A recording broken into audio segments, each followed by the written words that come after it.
Bon matin tout le monde. On va commencer dans quelques minutes. Donc, une ou deux petites minutes pour laisser le temps à tout le monde de se brancher à la réunion.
J'ai des participants qui me disent que je suis pas bien peigné.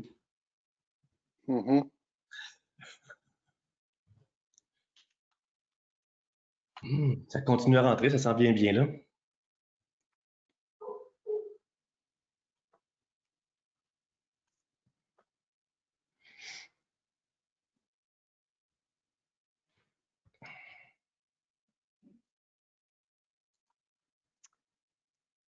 Bon matin tout le monde. Donc, il est 9h02. Donc, je vous souhaite la bienvenue et à la 4e édition du dévoilement de l'étude loyauté. Donc, c'est avec grand plaisir qu'on partage quelques moments avec vous pour nous dévoiler vous dévoiler les résultats de notre étude. Alors, l'étude loyauté, qu'est-ce que c'est? C'est l'étude annuelle la plus complète sur les tendances et la performance des programmes de fidélisation au Canada. Donc, cette année, c'est la 4e édition. Je vais vous expliquer aussi rapidement les détails de la réunion. Donc, pour tous les spectateurs, votre son et vos caméras sont désactivés. Évidemment, c'est pour faciliter le tout, pour s'assurer qu'on a un bon flux de diffusion.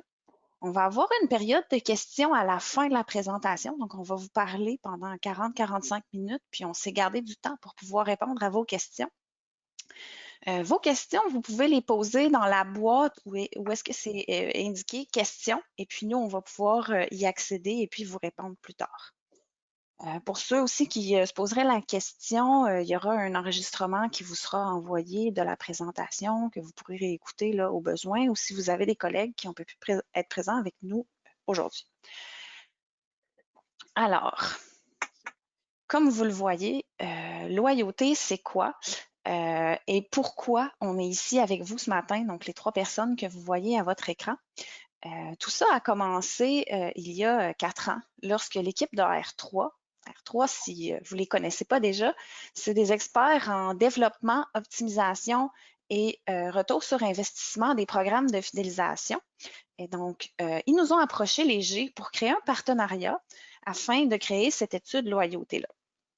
Donc, Léger, évidemment, vous devez nous connaître aussi. Donc, on est la plus grande firme de recherche, marketing et analytique à propriété canadienne. Donc, c'est pour ça que vous avez aujourd'hui des intervenants de Léger et de R3 pour vous présenter les résultats.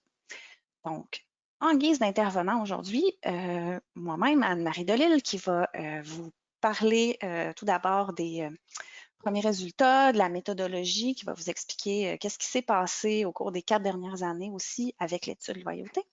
Et par la suite, je vais passer le micro à mes collègues Hans et Paul, qui sont tous deux associés chez R3.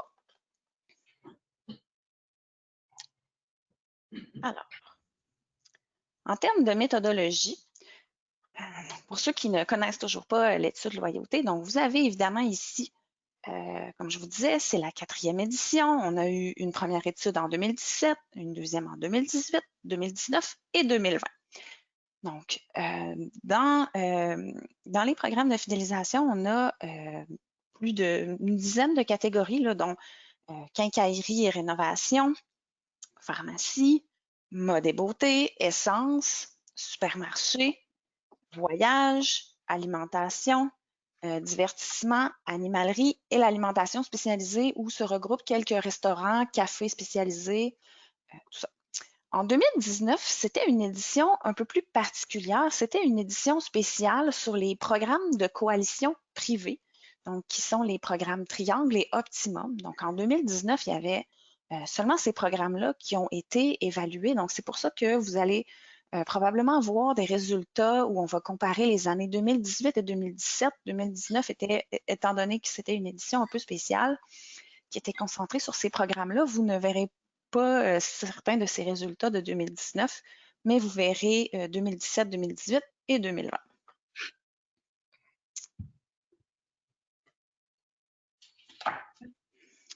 Donc, comme je vous le disais, on va faire un retour sur la méthodologie, qu'est-ce qui s'est passé, quand ça s'est passé, tout ça. Alors, le sondage a été réalisé auprès de plus de 5000 répondants à travers le Canada. Donc, 5000 Canadiens âgés de 18 ans et plus, tous membres du panel Léo, qui compte plus de 400 000 panélistes au Canada et aux États-Unis.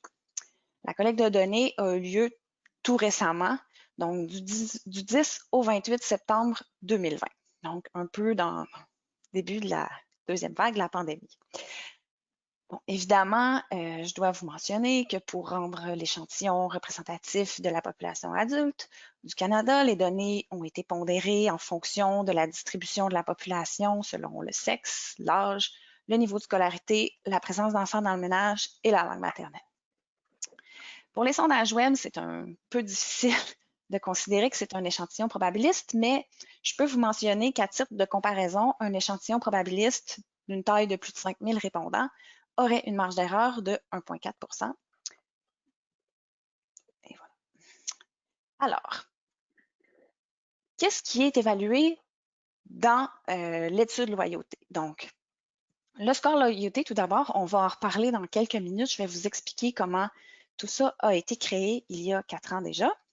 Alors, donc, on a d'abord, évidemment, la notoriété des programmes qui est évalué, le taux d'utilisation également, la fréquence d'utilisation, le nombre de visites dans le détaillant, les dépenses, la qualité des offres et de la personnalisation du programme, la consultation des outils de communication, donc que ce soit les courriels, les infolettres, les textos et tout ça, l'utilisation du mobile, le taux d'échange des points au cours des 12 derniers mois, le NPS, le taux de satisfaction du programme, la générosité perçue, la qualité du service à la clientèle, les types de points, la facilité d'échange, d'accumuler des points, bon, le nombre de commerces visités, évidemment, dans le cas des programmes de coalition, et la valeur perçue, donc la générosité, est-ce que c'est bien la quantité de points qui est obtenue? On a aussi quelques petites nouveautés dans l'étude 2020. Alors, je vous avais dit que je vous expliquerais comment était calculé le score de loyauté. Donc, le score de loyauté, c'est basé à la base sur une analyse de régression multiple dans laquelle on a voulu établir la contribution relative de 3 indices qui composent le score loyauté. Le score loyauté est composé des 3 indices que vous voyez à l'écran. Donc, premièrement, l'indice de recommandation. Donc, ça, c'est l'intérêt ou la propension à recommander le programme à ses parents ou amis. D'autres mots, le NPS. L'indice recommandation compte pour 6 % du calcul de l'indice loyauté. Indice de loyauté qui est un score qui est remis sur une base 100. Donc, 100 serait une note parfaite. Puis, vous verrez évidemment les scores, le top 10, dans quelques minutes. L'indice engagement est le deuxième pilier ou deuxième indice qui contribue au calcul du score loyauté. Donc, l'indice engagement compte pour 37 de l'explication du score loyauté. Donc, dans l'indice engagement, on retrouve entre autres le taux d'abonnement aux réseaux sociaux du programme, la consultation régulière des communications, le taux d'échange des points au cours des 12 derniers mois. Finalement, l'indice comportement, c'est celui qui a le plus grand poids dans le calcul de l'indice, donc il compte pour 57 donc plus de la moitié du score de loyauté. Dans l'indice comportement, vous avez la capacité des membres à changer leur comportement. Donc, entre autres, est-ce que le programme fait en sorte que je vais aller visiter plus fréquemment le détaillant, ou que je vais y concentrer mes achats plutôt que d'aller dans d'autres commerces similaires? Donc, l'indice comportement est composé principalement de ces variables-là. Donc, commençons par parler un petit peu du contexte dans lequel on vit actuellement. C'est un peu incontournable en ce moment. Donc, quels sont les impacts de la COVID-19? Donc, je ne vous le cacherai pas. Puis ça, c'est tiré d'une autre étude que vous voyez là, mais 91 des Canadiens disent que la pandémie a changé leur comportement et habitudes de consommation. Ça, c'est simple. On a tous été affectés par la pandémie. Les commerces ont été fermés, les restaurants, les cinémas, les centres commerciaux. Donc, ça a eu un impact sur notre vie. On nous a demandé de rester à la maison, de limiter nos déplacements. On voulait aller à la pharmacie, à l'épicerie. On devait se confronter à des files d'attente. À l'épicerie, les gens ont commencé à stocker des denrées alimentaires, à cuisiner par eux-mêmes. On a fait face aussi à des ruptures de stock sur certains produits. Il y a aussi des inquiétudes de l'isolement qui ont été soulevées par ces éléments-là. Donc, les gens sont isolés à la maison, ils sont seuls, on ne peut pas voir ses amis, sa famille. Ça soulève des inquiétudes. Est-ce que je peux perdre mon travail, des soucis financiers, etc. Donc, on ne vous le cachera pas, la pandémie, c'est quelque chose que tout le monde a vécu et vous allez voir quels sont les impacts de ça aussi sur les programmes de fidélisation. Entre autres, si on regarde la fréquence des visites, donc si vous voyez le nombre moyen de visites par mois entre 2018 et 2020, tout a baissé en fait, que ce soit dans le secteur de la quincaillerie, dans le secteur des supermarchés surtout, qui est passé de 3,9 visites par mois à 2,3. Donc, les gens accumulaient plus de denrées, achetaient plus de choses pour éviter d'aller plus souvent à l'épicerie. Même chose pour les pharmacies, même chose pour la mode et beauté. Donc, on a pris quelques secteurs d'activité ici pour les citer en exemple afin de vous illustrer pourquoi est-ce que certaines variables vont avoir baissé. Bien, entre autres, c'est ça, c'est que les consommateurs se rendaient moins souvent dans certains types de commerces. On a aussi interrogé les répondants sur leurs habitudes pendant la pandémie puis après. Donc, entre autres, on voit ici qu'il y a 40 des membres de programme qui ont remarqué que les offres promotionnelles ou les points étaient moins généreux ou moins nombreux, donc en période de pandémie. On a aussi 53 des gens qui nous ont avoué qu'ils favoriseront les entreprises ou détaillants locaux pendant la pandémie ou après. On a également aussi des nouveaux comportements peut-être auxquels on peut s'attendre après la pandémie, même si on est encore un petit peu dedans. Donc, on a les 2/3, donc 64 des membres qui nous ont dit qu'ils vont, après la pandémie, tenter de favoriser les programmes les plus généreux, donc qui vont leur offrir plus de points, qui vont leur offrir plus pour leur argent. On a également 57 des membres qui nous ont mentionné qu'ils vont utiliser davantage les programmes de fidélisation pour tenter d'économiser. Évidemment, certaines personnes ont perdu leur travail, ont eu plus de soucis financiers, de restrictions dues à la pandémie. Donc, les programmes de fidélité vont gagner en importance lorsqu'ils vont permettre à leurs membres d'économiser plus de sous.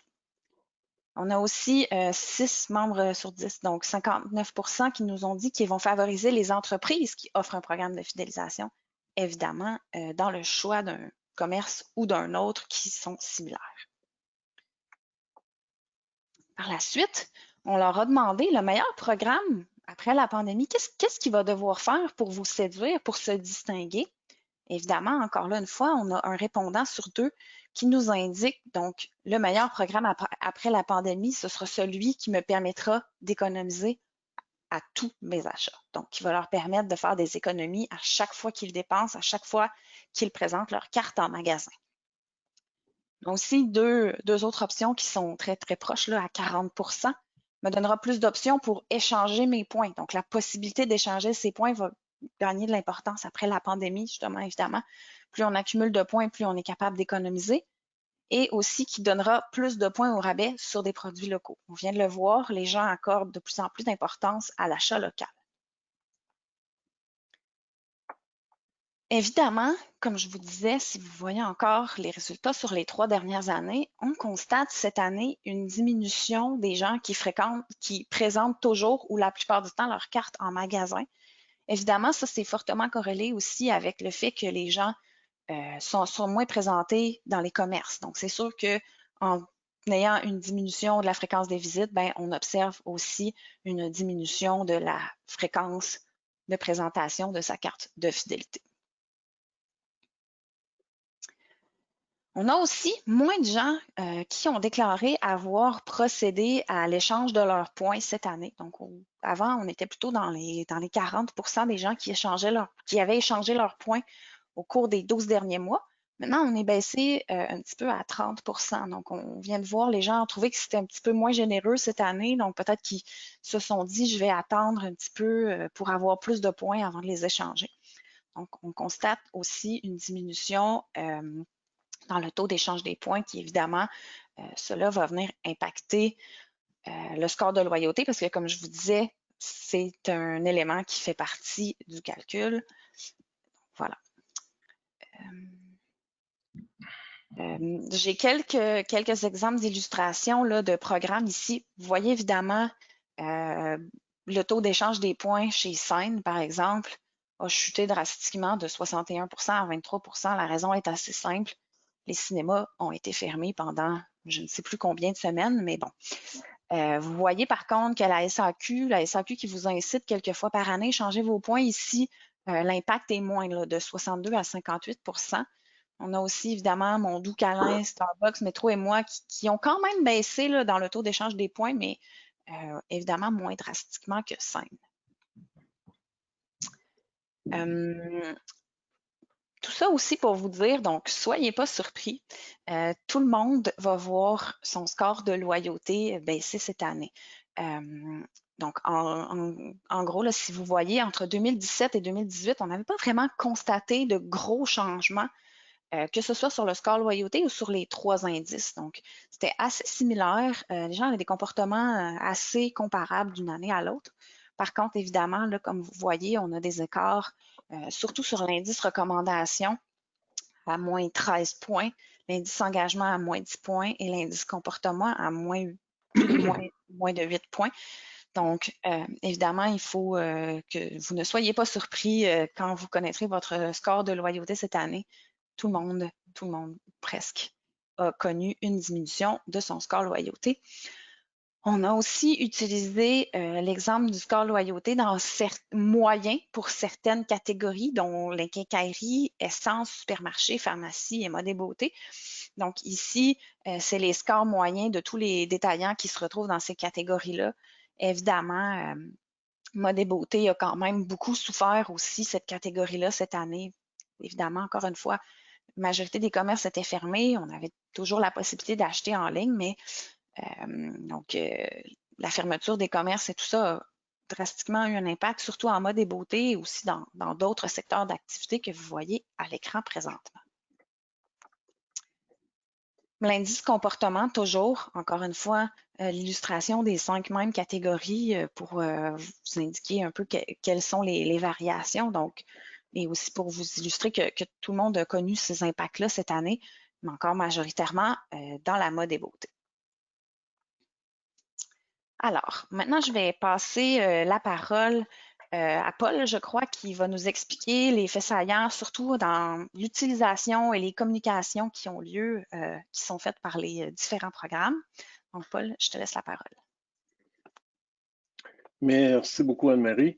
Alors, comme vous pouvez le constater, c'était une année quand même beaucoup de péripéties en termes de résultats, de programmes, les scores de comportement, les scores de loyauté. Et il ne faut pas être surpris, ça transpire un peu partout dans les résultats. Nous autres, on regarde évidemment, on fait des analyses plus fines en termes de taux d'activité, nombre de programmes détenus, puis ainsi de suite. Puis c'est sûr qu'on voit des impacts un peu partout. Alors, vous allez les voir avec nous. Il y a des choses qui se concrétisent, il y a des tendances qui se concrétisent, il y a des tendances qui sont surprenantes. Vous allez voir. Donc, c'est Anne-Marie qui flippe les slides? Oui. Ah, ben merci. Donc, on a toujours notre statistique qui nous dit qu'il y a de plus en plus de programmes. Il y a plus de programmes en 2020 qu'en 2018. On est à 10 programmes détenus, mais cette année, les programmes détenus sont moins utilisés. C'est sûr que si on peut pas aller chez notre détaillant favori, ben, on peut pas sortir notre carte, on peut pas l'utiliser. Donc, ça a un impact direct. Les femmes ont toujours plus de cartes que les hommes. C'est une tendance qui continue. Ça fait 4 ans que c'est comme ça. Et on pense pas que ça va changer jamais. Cette année, même si on dit que les revenus sont directement corrélés avec le nombre de programmes qu'on détient, il faut remarquer que dans les deux strates de 80 000 et plus et 100 000 et plus de revenus, le nombre de programmes, il y a un écart. Si on regarde là, les moins de 40 plus, puis jusqu'à 80, c'est stable ou en augmentation. Et quand on arrive aux 80 000 et plus, ben, on a une baisse d'utilisation de programmes. Donc, on a des programmes, on les utilise moins. Alors, ça vous donne une idée qu'il y a beaucoup de détaillants qui étaient fréquentés par ces clients-là, ces membres-là, qui sont plus nécessairement actifs ou qui n'ont pas pu être actifs. Faut pas oublier, Anne-Marie, je pense que tu l'as dit, mais la collecte des données était faite au début de septembre, dans le mois de septembre. Donc, on était à la sortie de la pandémie, on était presque rendu aux 28 jours supplémentaires. Fait que ça s'est fait à ce moment-là. Ensuite de ça, ce qu'on constate, c'est la fréquence des coms qui est préférée par les membres. C'est une nouvelle stats qu'on est allé chercher cette année, parce qu'on se posait toujours la question à quel moment c'est trop, à quel moment c'est assez.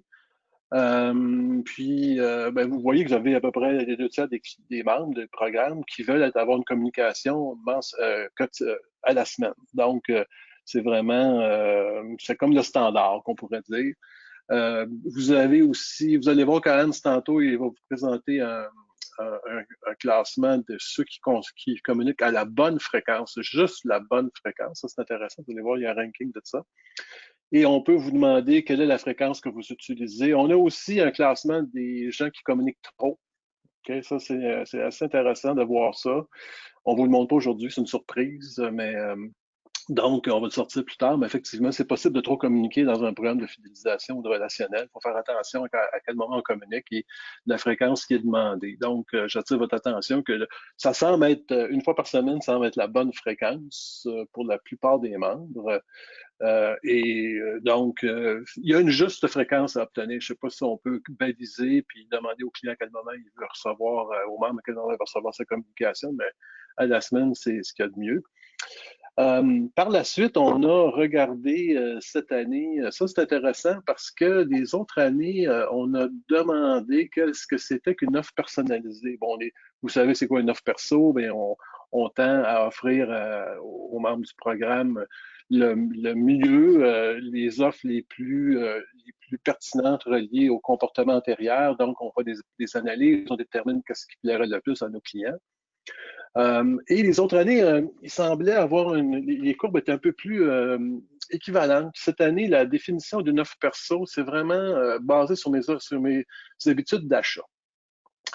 Et non pas basé sur des clients comme moi, et non pas basé sur aucun comportement d'achat, donc les mêmes offres pour tout le monde. Donc, ça se détache. Le fait d'avoir des offres perso basées vraiment sur le comportement, 55, c'est très élevé. On était comme 30, 34, puis 26, quelque chose comme ça auparavant, en 2018. On est vraiment à 55 maintenant. Donc, faire des offres basées, vous savez, les offres basées sur les comportements d'achat généraux, c'est les premières offres qu'on avait chez Amazon. Donc, vous avez aimé ce livre, 80 000 personnes aiment ce livre, donc vous pourriez l'aimer aussi. Donc, c'était ce genre d'offre-là, et ça, c'est plus populaire, c'est plus recherché non plus. La mobilité, sans surprise. Anne-Marie? Oui, merci. La mobilité, elle est en hausse. Ce qui est intéressant ici, c'est qu'en fait, on a gagné 10 points versus 2018. On était à 32% la moyenne, on est à 42% maintenant. Donc, on consulte les éléments du programme via une application mobile dans notre téléphone portable. Donc, plus 10. Point important à retenir, c'est vraiment relié à l'âge des membres. Donc, si vous avez une crowd qui est assez jeune, puis vous avez des membres assez jeunes, des clients assez jeunes, vous pouvez vraiment penser que vous allez obtenir ce genre de résultats-là. Et l'autre chose qu'il faut retenir, c'est vraiment relié à comment votre programme est-il né. Si vous êtes né avec une application mobile, vous avez développé votre programme de cette façon-là, je vous signale que les 4 premiers, c'est comme ça. Donc, Chocolat Favori, Studio, La Cage, Starbucks, c'est des programmes qui sont nés de manière implicite avec un premier en pensant à la mobilité. Donc, c'est normal que ça se retrouve comme ça. Puis par la suite, vous pouvez partir un programme avec des POS au niveau des magasins, puis là, mettre au monde une application mobile, puis la propulser. Vous avez Sephora qui a fait ça de manière quand même assez exemplaire. Donc, vous avez une augmentation, vous êtes capable d'aller chercher des clients aussi. Mais si vous êtes né avec la mobilité, ben, ça paraît drôlement. Donc, plus 10, très important à tenir. Avec la mobilité vient, bien sûr, la participation des jeunes à des activités dites ludiques. Oui, merci. Les activités ludiques, qu'est-ce que c'est? Ben, c'est tout ce qui est quiz, concours et ce qu'on appelle évidemment gamification, donc la ludification des activités, la participation, l'interaction, l'engagement qui est développé. Et ça confirme, c'est une logique, on sait très bien que c'est relié à l'âge. Mais quand même, c'est important de le retenir qu'il y a une partie de la population, une partie des membres d'un programme qui sont à l'écoute de ce genre de participation puis d'engagement avec une organisation puis un programme de fidélisation. Donc ça, c'est à retenir. C'est un élément qui gagne en popularité aussi. C'est une façon de parler, c'est une façon de garder une relation avec la clientèle. Donc, à ne pas négliger, vous avez un grand groupe, vous avez le corps d'un groupe qui fait ça de manière courante et qui s'attend à ce que vous leur communiquiez. Donc, avez-vous une app mobile et puis à quelle fin est-ce que vous l'utilisez? Ça serait important de regarder ça. On a aussi regardé cette année les programmes premium. On avait commencé l'an passé à le faire. On continue de le faire cette année. Les programmes premium, vous savez tous ce que c'est. Oui, les programmes premium, ce que c'est bon, c'est un programme dans lequel un membre est prêt à payer pour avoir plus d'avantages. Et ces avantages-là, évidemment, il y a une bonne valeur à ses yeux. Nous, on met Prime et puis Costco comme des programmes premium membership. C'est un hybride Costco à travers tout ça. Et c'est très à la mode. Cette année, à cause de la pandémie, il y a eu ces programmes-là qui ont eu un regain d'énergie. Il y a aussi, Anne, vous en parlez tantôt peut-être, probablement, oui, des programmes d'abonnement. Donc, c'est regardé par plusieurs clients parce qu'en fait, ça nous évite, à travers tout ça, des fois, on a la livraison gratuite, des fois, on a la collecte en magasin. Bref, on a des avantages qui ont pris une valeur maintenant assez grande pour la clientèle.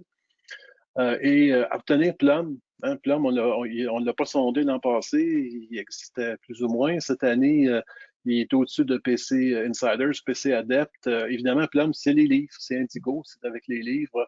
C'est une place où c'est assez facile de déterminer quels sont les meilleurs clients et les meilleurs lecteurs. Donc, à retenir qu'on peut faire ce genre de développement-là à peu près dans n'importe quel programme. D'autres, on voit des choses là, qui sont à peine croyables là, dans les programmes premium puis d'abonnement. Puis on se dit, bon, effectivement, il y a un segment de clientèle ou un sous-segment de mes membres qui peuvent être intéressés à embarquer dans ce genre de programme-là.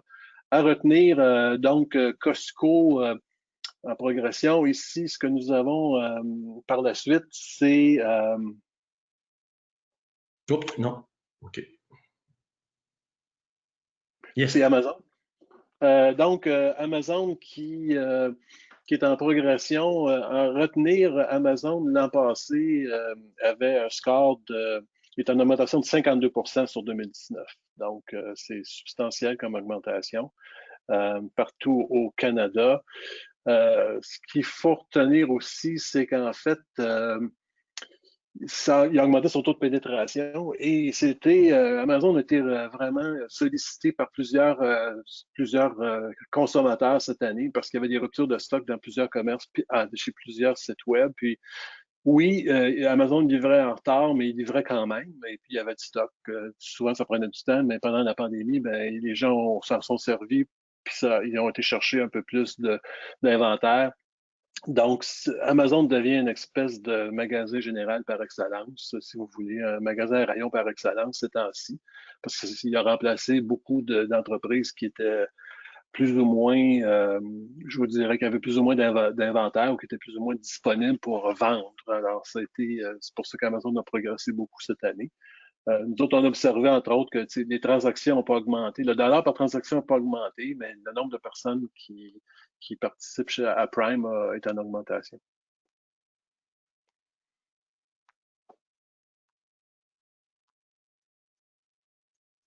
Ah oui, j'ai ça, moi.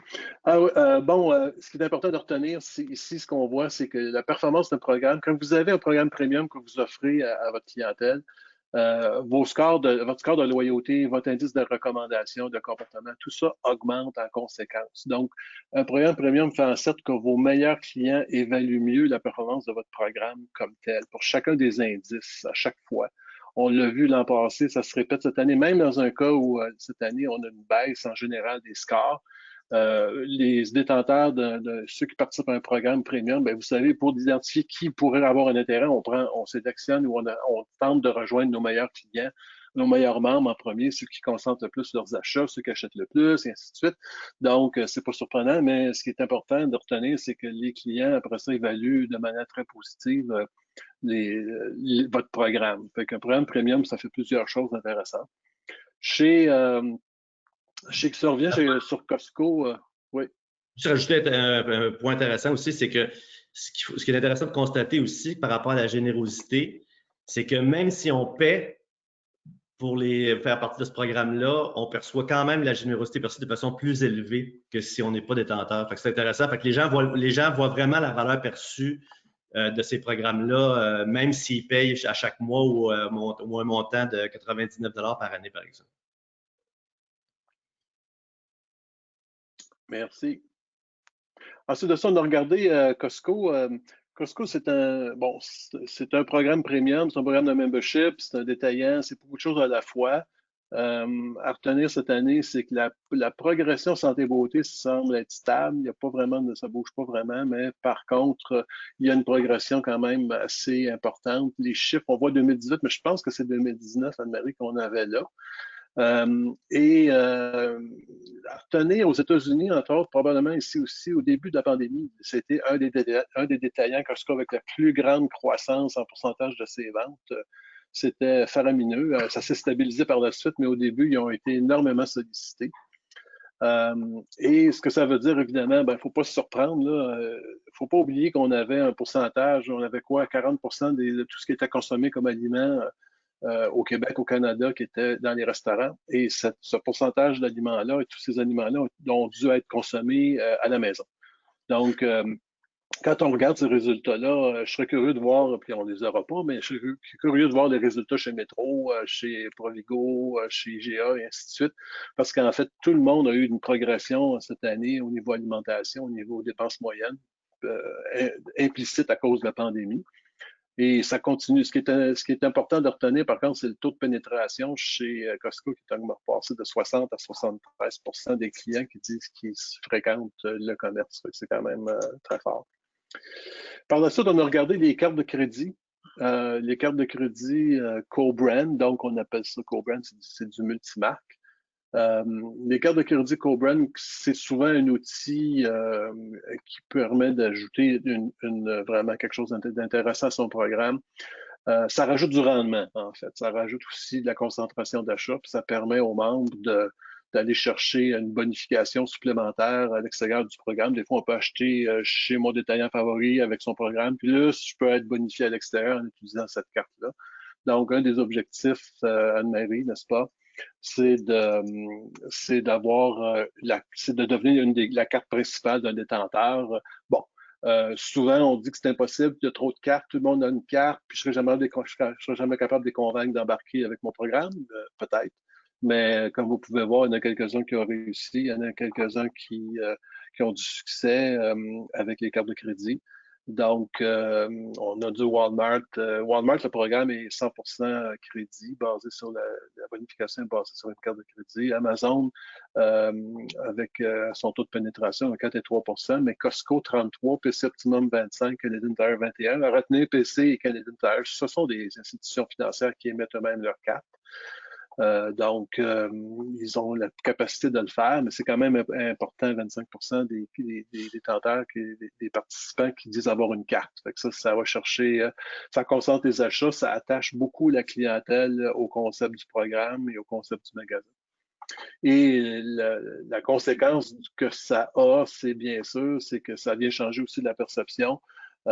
Tout comme pour les programmes premium, un détenteur de carte de crédit co-brandé, ça évalue plus positivement le programme auquel il appartient. Et c'est assez similaire si on regardait la slide de tantôt, la 32, là, vous noterez ça. On a à peu près les mêmes résultats qu'un programme premium. Donc, les deux viennent faire en sorte que le client évalue positivement, beaucoup plus positivement le programme auquel il participe. Et une des choses qu'on observe aussi, c'est que la perception du taux de générosité lorsqu'on a une carte de crédit et l'impact sur les dépenses moyennes. Oui. Alors, donc, le niveau de générosité perçu est plus grand, de 20%. L'impact sur les dépenses moyennes est plus grand chez ceux qui ont un programme, ceux qui font partie d'un programme de carte de crédit. Donc, ce sont des... on fait beaucoup d'analyses comme ça, comme on vous a dit. On regarde, on a, je sais pas combien, on a 2000 lignes Excel, 2 onglets de 2000 lignes.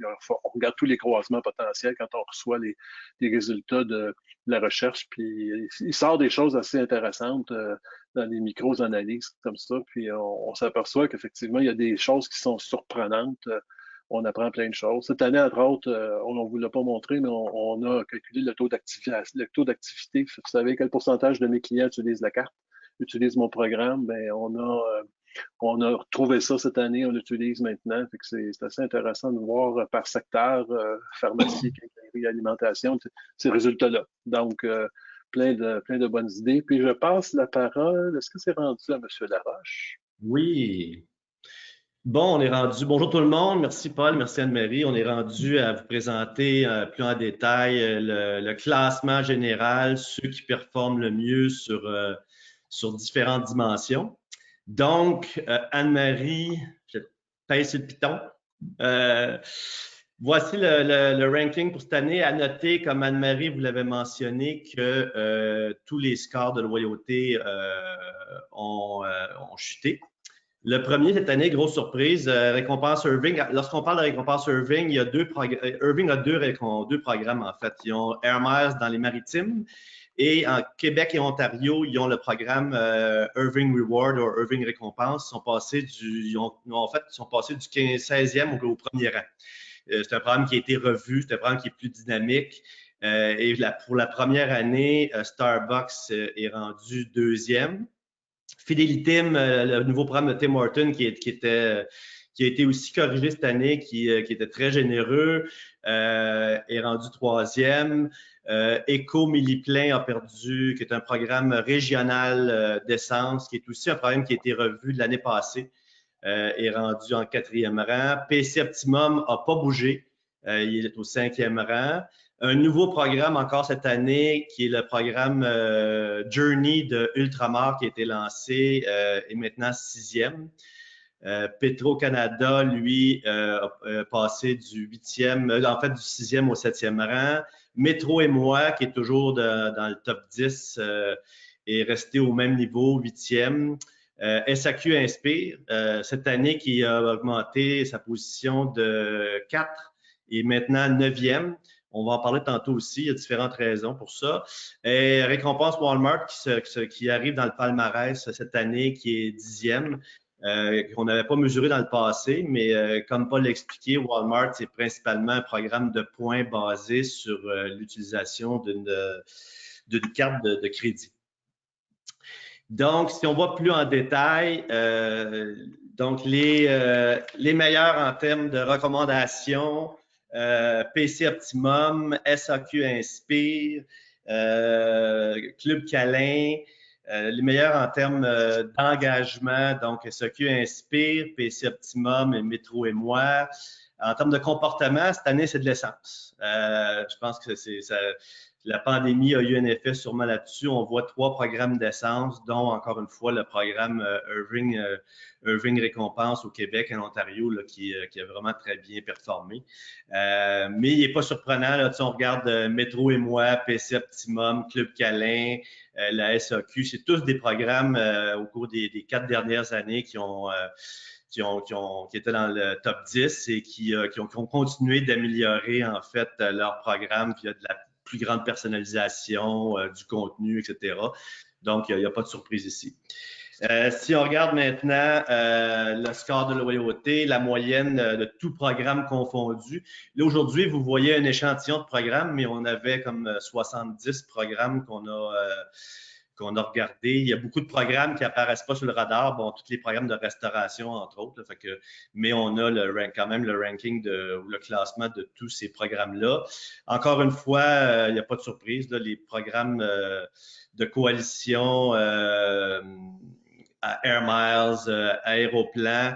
Puis lorsqu'on parle d'Aéroplan, on ne parle pas du programme de grands voyageurs, mais bien du programme Aéroplan qui est utilisé par des détaillants comme par exemple Home Hardware.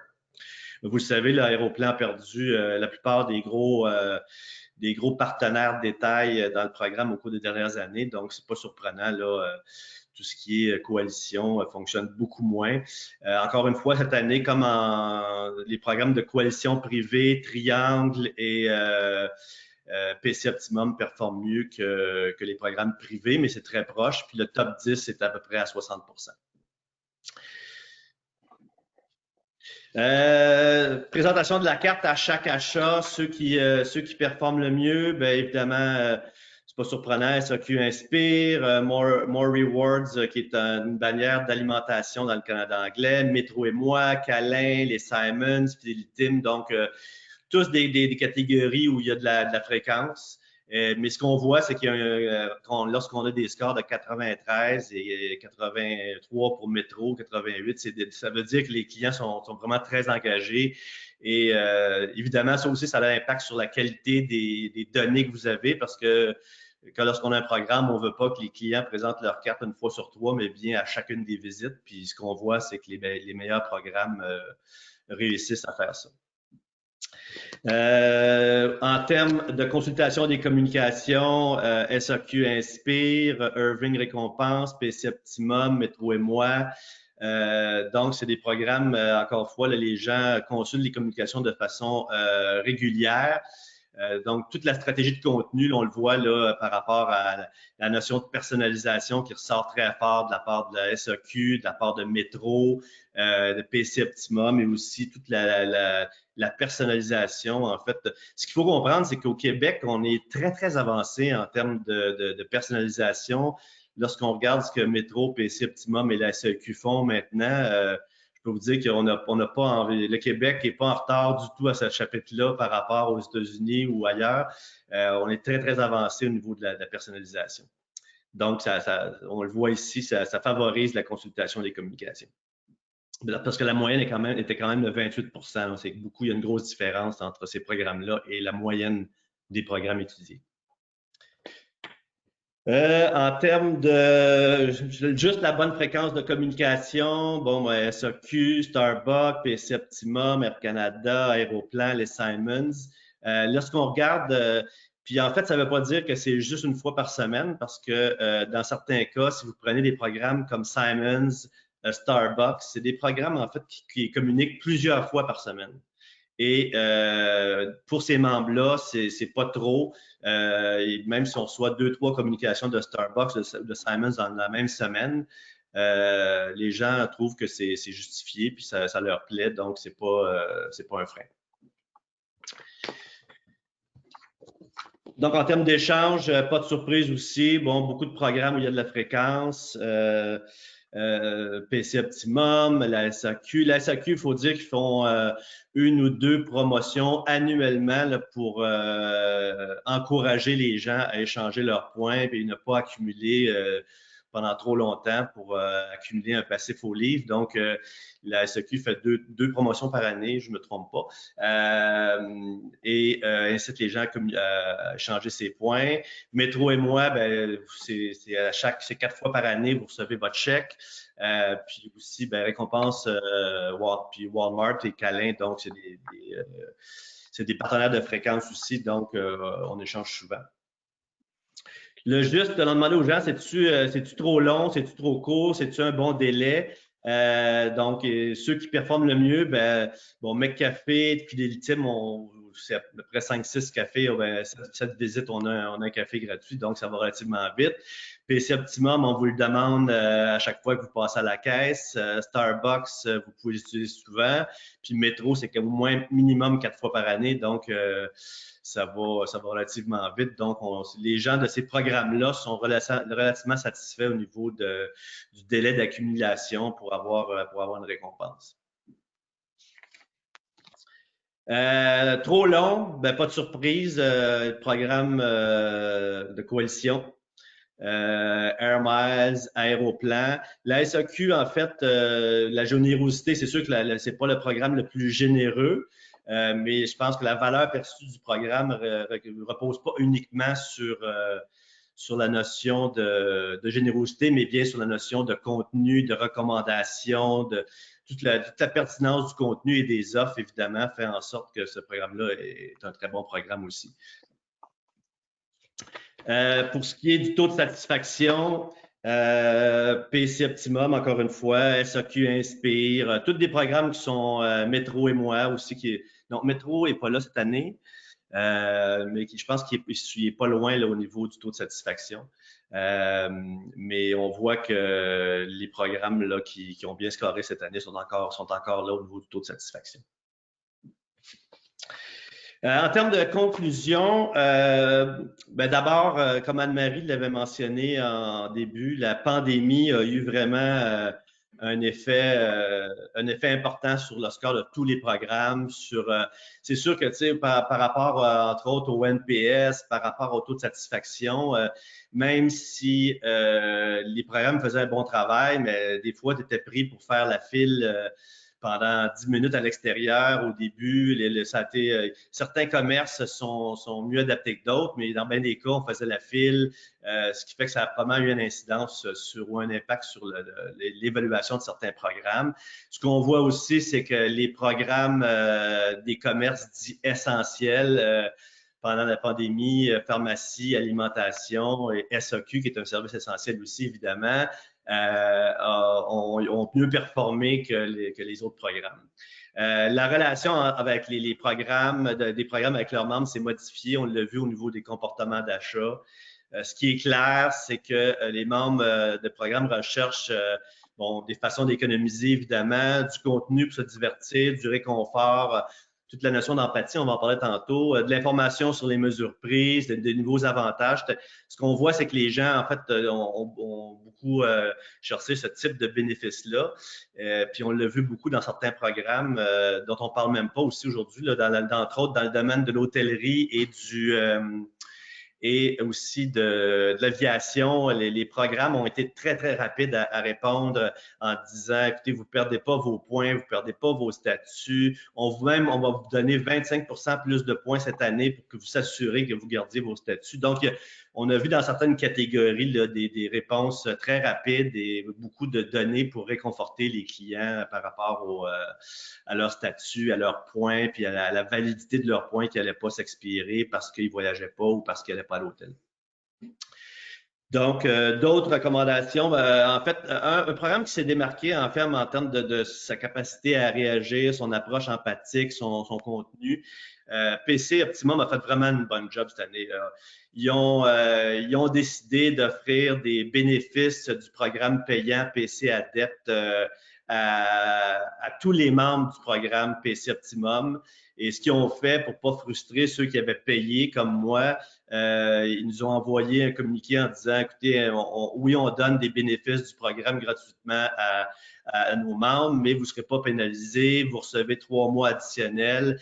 Puis ils ont donné par exemple accès à des cours de cuisine, l'accès 30 minutes à une diététiste en ligne pour tous les membres du programme. Puis les communications, même si c'était pas écrit personnellement par Gail Weston, là, tout ce qui était fait au niveau des communications, le contenu était vraiment très bien adapté à la pandémie. Puis on voit que ça a vraiment eu un impact là, si on regarde la prochaine slide. Il y a vraiment eu un impact. Le PC Optimum était premier en termes d'échange de la bonification, en termes de recommandations, en termes de satisfaction, deuxième en engagement, consultation des communications, troisième. Donc, ils ont vraiment, par rapport au contenu, ça a été vraiment, en termes de vidéos, en termes de recettes, les gens avaient du temps, il y avait beaucoup de gens qui ne savaient pas cuisiner, qui étaient pris à cuisiner avec les enfants à la maison, etc. Fait qu'ils ont, à ce chapitre-là, ils ont fait un très bon travail.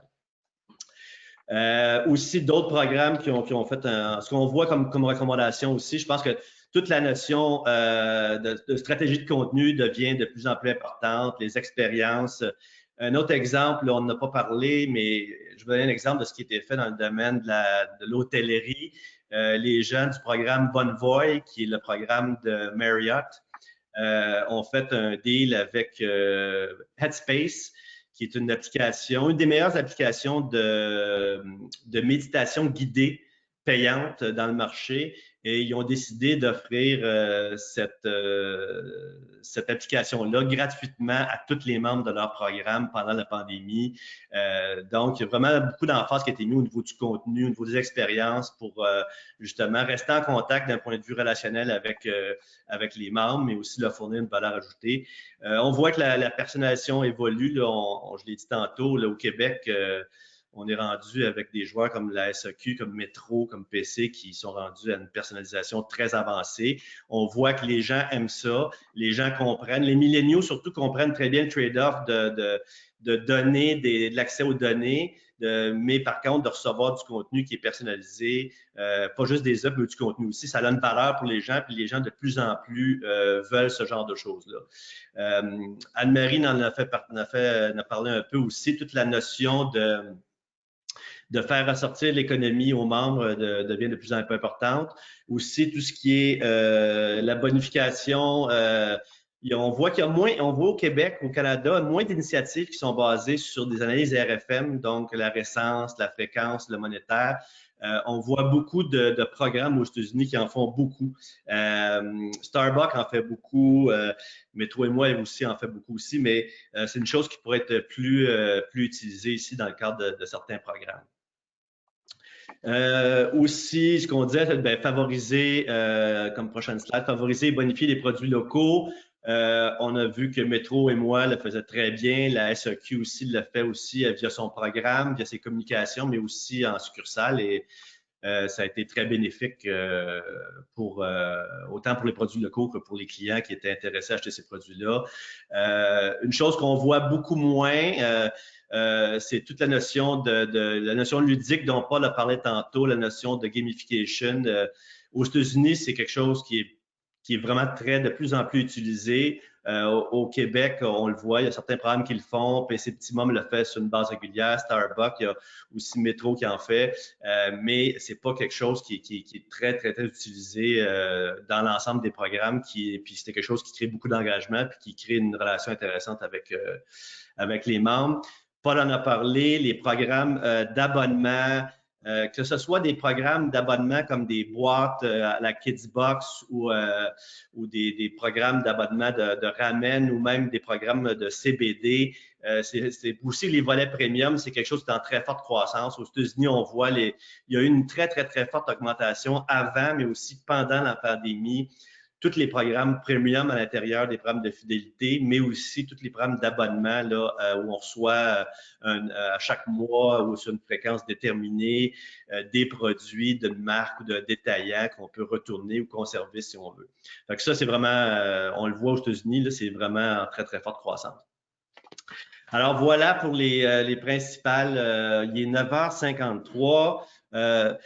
Ceux qui sont intéressés, évidemment, vous pouvez contacter les gens de Léger ou Paul ou moi pour si vous voulez avoir un rapport personnalisé d'analyse de votre programme. Donc, ça donne plusieurs informations. Donc, c'est un rapport d'environ une quarantaine de pages dans lequel il y a évidemment votre score loyauté, la performance de votre programme par rapport à d'autres programmes de votre secteur d'activité, la performance du programme sur plusieurs dimensions, puis aussi on compare, il y a beaucoup de recommandations, les principaux constats, des points améliorés, des stratégies recommandées. Donc, évidemment, à chaque année, il y a plusieurs programmes qui achètent le rapport, mais il est toujours disponible dans différentes catégories aussi pour même ceux qu'on n'a pas présentés aujourd'hui.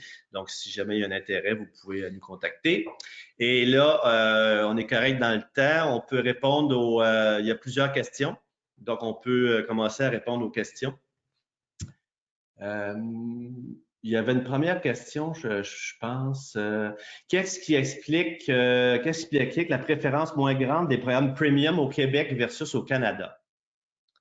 En fait, ce qu'il faut comprendre, c'est que dans le cas de premium, de Amazon Prime, ça a été lancé plutôt au Canada qu'au Québec. Puis ça a été aussi, il y avait eu à l'époque aussi lorsque Prime a été lancé au Canada, il y avait eu une offre gratuite là, de quelques mois, donc ça a décollé plus vite au Canada anglais. Pour ce qui est des autres programmes, en fait, l'autre raison, PC Optimum, qui offre PC Insiders, est beaucoup plus dominant dans le Canada anglais qu'au Québec. La raison est simple, là, ils ont beaucoup plus de points de vente, au Canada anglais qu'au Québec. Fait que je pense que ça. Paul, je ne sais pas si tu veux ajouter quelque chose. Moi, je dirais, il n'y a pas, tu sais, n'importe qui a un programme de fidélisation solide devrait au moins regarder puis faire des analyses conjointes, des trade-off analysis avec ses clients pour voir, ses membres, pour voir s'il y a un intérêt pour un programme premium. Dans un temps de cogitation comme on est présentement, puis de recentralisation stratégique de programmes, je pense que c'est une bonne idée de le faire. Je pense qu'on n'a pas eu d'intérêt au Québec de le faire pour le moment, mais ça vaudrait peut-être la peine de se pencher là-dessus puis de regarder est-ce qu'on a 20% des clients qui sont intéressés de le faire. Peut-être on n'a pas fait assez d'analyse au Québec pour déterminer ça. Mais c'est sûr qu'on n'a pas. C'est peut-être un manque d'intérêt ou de connaissance, à mon avis, parce qu'en réalité, on est capable de le faire au Québec pour des programmes. On n'est pas obligé d'avoir un programme avec 1 million de membres. On peut faire ça avec un nombre de membres restreint. Puis on voit dans les librairies, très souvent, vous voyez ça, même dans les librairies, il y a des gens qui ont des libraires qui ont des programmes qui sont segmentés juste pour les meilleurs lecteurs. Fait que oui. ça doit se faire pour des grandes surfaces aussi. Oui, effectivement. Une autre question. Une deuxième question, c'est Club Câlin, CAQ, Inspire et Métro et moi sont uniquement québécois. Non, oui. La réponse est oui à ça. Quand on fait l'analyse des programmes, Anne-Marie et nous autres, on parcourt le Canada au complet. Donc, on a une liste d'à peu près 72 programmes. Les réponses que vous avez là sont toutes pondérées selon, comme disait Anne-Marie, selon les régions, l'âge et tout ça. Donc, ce que vous avez, c'est vraiment... Le programme Métro et moi, par exemple, performe mieux que Longo's Thank You Rewards en Ontario. Longo's, il sort aussi dans les sondages. Il y a un nombre de répondants, mais il n'est pas perçu de façon aussi positive qu'un programme comme Métro et moi. Donc, on couvre tout le Canada, faites-vous-en pas. Alors, tout le monde est évalué, tout le monde répond aux mêmes questions. Ceux qui veulent répondre aux questions spécifiques sur Longo's le font, mais il y a moins d'enthousiasme pour ces programmes-là. C'est pour ça qu'ils ne sortent pas. Les programmes qui sortent bien, c'est toujours les programmes, quand vous regardez là, tantôt, on avait toujours à peu près, quand Hans expliquait les meilleurs, Hans, on a SAQ Inspire, on a Métro et moi, on a PC Optimum, on a, tu sais, nous autres, on appelle ça des classiques maintenant, là, le Starbucks, là, c'est des programmes qui font des bonnes choses, qui ont les bonnes composantes qu'ils assemblent pour faire les meilleurs programmes de fidélisation. Oui. Est-ce qu'on a une autre question intéressante? Est-ce qu'on a des données relatives aux grands centres, aux régions, différences ou similitudes? On a, en fait, c'est le genre d'affaires, c'est le genre d'analyse qu'on peut faire parce qu'on a la provenance des gens dans quelle région ils viennent, mais c'est pas quelque chose qu'on a, honnêtement, qu'on a regardé cette année. Parce qu'on ne pensait pas qu'il y avait des différences, mais effectivement, ça pourrait être quelque chose qu'on pourrait regarder. C'est un très bon point, mais pour répondre à la question de Lynn, on n'a pas fait cette analyse cette année. Oh, juste une grosse question. Quelles sont vos recommandations pour les problèmes de coalition qui semblent souffrir davantage? C'est une bonne question. En fait, par rapport à Aéroplan, juste une précision, Aéroplan, on le considère, lorsqu'on évalue Aéroplan, on évalue le volet détail, c'est-à-dire qu'on évalue les gens qui utilisent le programme Aéroplan comme programme de récompense dans des détaillants participants et non pas le programme Aéroplan Voyage pour ceux qui prennent l'avion régulièrement. Ce qu'on sait, c'est qu'Aéroplan est en train a commencé à revoir son programme de grands voyageurs, son programme aérien. Ce qu'on ne sait pas, c'est est-ce qu'ils vont garder le volet détail ou pas. Ils ont perdu pratiquement tous leurs bons partenaires détail, tous les gros joueurs qui étaient à l'époque là-dedans. Donc, il ne reste plus beaucoup de joueurs. On ne sait pas si Aéroplan va continuer ou pas continuer. Puis Aéroplan a le même problème d'un point de vue de détail qu'en fait que Air Miles, c'est que l'accès aux données est très difficile. L'accès, les données personnalisées, les données appartiennent au programme de coalition, non pas aux détaillants. Et dans un contexte où les gens veulent de la personnalisation, ben, ça devient très difficile de faire ça. Je ne sais pas si, Paul, tu as d'autres recommandations pour les problèmes de coalition. Moi, je dirais que, comme tu as dit, les problèmes de coalition, les problèmes de coalition sont nés en fait parce que on cherchait tout le monde. Moi, j'étais comme ça quand j'étais chez Provigo. On voulait un programme qui coûtait pas cher à mettre en place. C'était ça qu'on cherchait comme solution. Et puis, la réalité, c'est que ça répondait à la demande, mais la technologie a changé tellement fortement maintenant qu'on est capable d'aller chercher des informations sur notre clientèle. Puis la donnée est devenue le currency, la devise qu'on utilise maintenant pour déterminer la pertinence d'un programme, la connaissance qu'on a de nos clients, puis comment on peut mieux connaître puis mieux adapter nos opérations, notre merchandising, nos circulaires pour faire pour répondre à nos clients, puis des fois aussi à nos non-clients. Donc, la connaissance qu'on suscite, qu'on développe à partir d'un programme, c'est devenu la clé. Puis, le défi des coalitions, c'est ça. C'est de pouvoir, comme tu disais, Anne, c'est de pouvoir arriver à avoir des données, puis de pouvoir utiliser ces données-là pour s'améliorer par la suite, comme entreprise. Fait que ça répond moins qu'avant aux besoins de la clientèle, aux besoins que chaque détaillant ou entreprise en opération a. C'est moins pertinent, je trouve. Fait que c'est quoi faire avec ça, à mon avis. Donner accès à tout le monde à toutes ces données tout le temps, peut-être. C'est toujours la notion à qui appartient le client. Est-ce qu'il appartient au programme de coalition ou il vous appartient à vous? Fait que ça, c'est une grande question. On a une autre question de Véronique. Est-ce que je me trompe ou on pourrait comprendre qu'on peut envoyer souvent des communications plus d'une fois par semaine en autant que ce soit des communications personnalisées? Moi, je vous dirais, dans tout cas, nous autres, ce qu'on voit, c'est que, bon, là, on vous a montré ceux qui font une communication, puis c'est pertinent de ne pas dépasser, 67%. On a aussi le ranking mettons, de 72 du 72e au meilleur programme en termes de fréquence. Moi, je vous dirais que vous devez connaître cette information-là. Anne, tu me dit toujours, les gens vont se déconnecter puis, des communications, puis ils vont débarquer si c'est pas intéressant. Donc, si c'est pas captivant comme communication, puis si c'est trop souvent, vous allez avoir des taux de désinscription, de unsubscribing à vos communications personnalisées, à vos communications. Normalement, vos coms personnalisés puis vos coms font partie du même envoi. Fait que vous pouvez pas faire, si les clients vous disent, OK, je voudrais avoir une fois par semaine, puis là, vous faites une fois par semaine, puis vous rajoutez par-dessus des offres, à mon avis, vous trichez un peu. Fait que vous devriez avoir tout ça dans le même envoi à vos clients dans la même semaine. Mais ce qu'on voit, c'est qu'il y a des programmes qui s'adressent à des clientèles plus jeunes, qui communiquent plus d'une fois par semaine et les gens sont pas irrités et ils trouvent que le programme communique pas trop souvent. C'est Starbucks, Garage, etc. C'est des programmes Simon, c'est un programme qui communique souvent. Même chose pour Starbucks, c'est plusieurs fois par semaine, mais les gens semblent pas Ouais. puis en fait, Mais ça dépend vraiment ça dépend de chaque entreprise, chacun des programmes, puis il faut connaître sa fréquence. Tu sais, je peux vous dire que nous, quand on a fait le croisement sur ceux qui communiquent trop souvent, à part de Simons, la plupart des commerces de mode communiquaient trop souvent. Est-ce que c'est parce que les commerces étaient fermés puis on communiquait encore? Peut-être. Ou bien les commerces étaient ouverts sur le web, puis je pouvais acheter là, mais ça me plaisait pas, puis je trouvais que c'était trop souvent. Mais historiquement, s'il y en a qui communiquent trop souvent au goût de leur clientèle. Fait que je pense que c'est une connaissance qu'on devrait obtenir. On est en 2020 quand même. On devrait être capable de trouver cette information-là pour notre programme en général.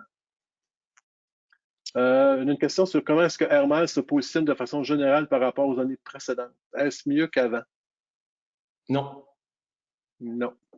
La réponse à ça est non. ça continue de baisser. Pourquoi les programmes de pétrolière semblent fort engagement mais absents des autres scores présentés? Une notion, juste ici une petite correction, Catherine, sur cette question-là. Les programmes de pétrolière sont forts au niveau du comportement cette année. Donc, ça change ma fréquence d'achat, ça change ma concentration de mes achats, et si le programme n'existait pas, je continuerais d'acheter, j'hésiterais de continuer de fréquenter l'organisation ou la compagnie en question. C'est sur donc le comportement qui ont des bons scores. Écoutez, on est dans le temps de pandémie. Cette année, l'automobile est devenu, si vous voulez, le remplacement de la maison. On se transporte en auto. Moi, je vois, nous autres, on est dans le nord, fait qu'on voit des choses sur l'autoroute incroyables, du trafic comme on n'en a jamais vu. Visiblement, l'automobile, ben, il y a du monde qui aime faire des tours de machine. C'est ce qu'on voit cette année. Ça se promène en auto beaucoup. Arrive la fin de semaine, ça devient l'échappatoire de plusieurs personnes. Donc, au début, oui, les stations-service ont eu des problèmes de volume. Ils sont en train de regagner ça tranquillement, ce volume-là. Pas parce que des gens font du travail, puis il y a le mouvement pendulaire vers le centre-ville à tous les jours ou dans des régions aux villes, mais vraiment parce que les gens voyagent de manière touristique et ils font des expéditions à la fin de semaine. Fait que, donc, nous autres, on explique qu'il y a une différence au niveau du comportement par ça. Est-ce qu'on peut déduire que les Québécois sont plus enclins à participer ou à aimer les programmes de fidélisation? Je suis pas sûr. Je pense que c'est pas mal pareil canadien que québécois. On n'a pas les programmes ici performent. Les gens n'ont pas plus au Québec. Je pense pas c'était pas mal équivalent qu'au Canada, Anne-Marie?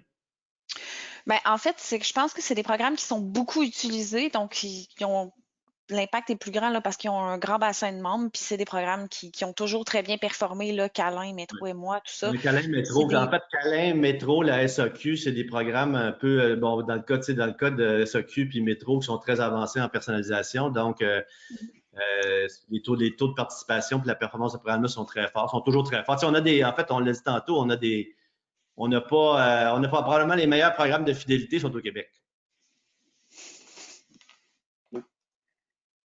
On a une question de Fabrice. Bonjour Fabrice, j'espère que ça va bien de ton bord.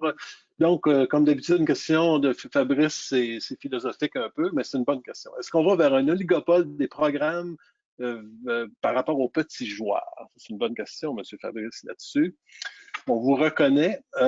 Donc, un oligopole des programmes, ce qu'on voit, nous autres, c'est plus, tu sais, on voit des coalitions privées qui voient le jour. Ce qu'on constate d'une coalition privée, c'est comme moi, je suis Canadian Tire, puis tout d'un coup, je réalise que j'ai 12 bannières dans ma gestion, puis qu'il y a juste Canadian Tire qui participe à mon programme. Puis là, je me dis, oh, peut-être que je devrais faire quelque chose pour tout le monde en même temps. Ça, c'est parfait. Si vous êtes un Canadian Tire, Vous avez probablement une similitude de clients. Vos clients vont probablement acheter chez l'équipeur des vêtements, ils vont probablement acheter chez Sport Expert des produits aussi. Donc, vous avez une façon d'avoir une complémentarité de votre clientèle, c'est faisable. Okay? Dans l'alimentation, chez PC Optimum, ils ont pharmacie, pétrole avec SO, puis ils ont les bannières alimentaires, ils ont multiples bannières alimentaires, mais généralement, si on va chez Provigo, on va peut-être pas nécessairement chez Maxi en même temps. Fait que vous avez donc une certaine, je vous dirais, homogénéité là-dedans, puis c'est que ça marche. T'sais. Là où ça peut pas marcher des coalitions privées, c'est si vous voulez faire un programme pour tout le monde, mais puis vous pensez que vos clients vont faire toutes les bannières. C'est quand même impossible parce que souvent, il y a ça marche pas. Vous n'avez pas les mêmes clients qui vont aux mêmes endroits. Fait que ça peut pas fonctionner. Fait qu'il faut déterminer si ça fait du sens. Ça, c'est comme un oligopole dans un sens, là, mais je crois pas qu'on va voir on va peut-être voir plusieurs entreprises qui sont capables de faire des coalitions privées en s'associant l'une avec l'autre. Aux États-Unis, c'est très populaire, cette façon de faire, là, où on se trouve à s'associer avec, je suis un supermarché, je m'associe avec une pétrolière parce que je peux pas acheter une pétrolière. Fait on fait ce genre d'association-là. C'est courant. Mais oui, je pense qu'on va voir plus de L'autre point aussi, coalitions privées. il y a quand même des petits joueurs qui font une très bonne utilisation de leur programme de fidélité. Tu as Cora mais Cora, cette année, c'est évident, les restaurants étaient fermés. Tu as Tour, c'est 7 supermarchés naturels qui ont un programme de fidélisation puis ils font un super job. Cette année, c'est un programme qui est nouveau. Il a été lancé l'année passée, donc on n'avait pas le taux d'incidence n'était pas très élevé parce qu'en fait, lorsqu'on analyse les programmes, il faut avoir au moins 100 répondants. Donc, si on n'a pas 100 répondants, on ne pourra pas utiliser les données. Comme c'est un programme qui est nouveau, il n'est pas sorti sur le radar cette année, mais nous autres, on le connaît, le programme. C'est un programme qui fonctionne super bien, puis les gens de taux sont super satisfaits. Fait que, il y a moyen d'avoir, même un petit joueur, d'avoir un très bon programme. C'est toujours une question de vision, une question de ressources monétaires, une question de stratégie. C'est sûr que les grandes entreprises ont plus de brain power, ont plus de gens aussi pour réfléchir à ça, puis sont souvent plus conscients de l'importance du relationnel que les plus petites entreprises. Mais tu sais, Anne, tu réponds à la question d'Éric là-dessus, là, c'est ce que tu Ouais. fais présentement. Et puis, justement, sur l'exemple de Taux, tu sais, nous autres, on a travaillé avec des gens qui avaient une mini-équipe de marketing, puis ils ont réussi à lancer leur programme, puis à le suivre par la suite avec succès. Fait que oui, il apparaît pas, comme dit Anne, sur notre radar, mais on sait qu'il est bon quand même. Tu sais, si on avait 200 répondants, il serait probablement dans notre ranking, là, dans les meilleurs. Oui, la question de Stéphane ici, au-delà des données, des connaissances possibles, est-ce qu'il y a des données sur les retours sur investissement, sur les ventes, l'impact sur les ventes? Nous, on le fait systématiquement pour chacun des groupes avec lesquels on travaille, mais on ne peut pas évaluer le retour sur investissement spécifique sur chacun des commerces. Premièrement, les ventes sont souvent confidentielles. Deuxièmement, ce qu'il faut savoir, c'est que la raison pour laquelle on fait loyauté, c'est que c'est une façon pour nous autres de faire du benchmarking avec la plupart des programmes parce qu'on ne peut pas partager d'informations d'un groupe à l'autre. Et surtout, il y a beaucoup de gens qui veulent savoir comment ils se comparent par rapport à une autre entreprise dans un secteur précis. Faire un ROI, ça nous prend, il faut savoir les ventes confidentielles, il faut savoir l'impact du programme ou l'estimer, puis il faut avoir des informations extrêmement pointues sur les coûts actuels du programme, le coût de la bonification, les coûts de la technologie, les coûts de la gestion, et ainsi de suite. Donc, c'est assez complexe à faire, puis on vise pas à répondre à ces questions-là, nous autres, avec loyauté. On aimerait ça, là, ça serait un monde idéal, mais évidemment, quand on a commencé en loyauté, ça fait longtemps qu'on fait ça, Hans puis moi, puis au début, je peux vous dire qu'à travers des programmes, les gens se partageaient des informations sur le web, let's go, ça y allait par là. J'ai tant de membres, voici mes augmentations de dollars par transaction de fréquence, puis c'était complètement libre. Accessible à tout le monde. Puis ça a commencé à diminuer autour des années 2004-2005. Tout d'un coup, tout le monde a rendu ça confidentiel. Puis il n'y a plus personne qui donne ces données. Puis ces résultats, c'est dans les rapports d'état financier d'une entreprise, pour toutes les entreprises publiques, vous n'aurez même pas le nombre de membres. Des fois, vous l'avez peut-être, le nombre de clients qui sont membres du programme. Mais, pourcentage de mes ventes, faites avec ça, taux de pénétration, taux d'activité, taux d'échange de bonification, vous n'aurez jamais ça. C'est hyper confidentiel. On ne peut pas, nous autres, le mesurer comme tel avec un sondage. C'est comme impossible. Dommage. Je pense qu'on a fait le tour des questions. Fait que Anne-Marie. Pour les questions. Comme vous le disiez, là, si vous avez plus de questions, n'hésitez pas à communiquer avec nous. Ça va nous faire plaisir de vous renseigner, de donner plus d'informations sur qu'est-ce qui est possible de faire sur le rapport personnalisé, etc. Donc, on sera à l'affût de vos questions, commentaires, suggestions, etc. Merci beaucoup pour votre présence. Merci beaucoup à vous tous. Merci. Très intéressant. Bonne fin de journée. Bye, comme on dit.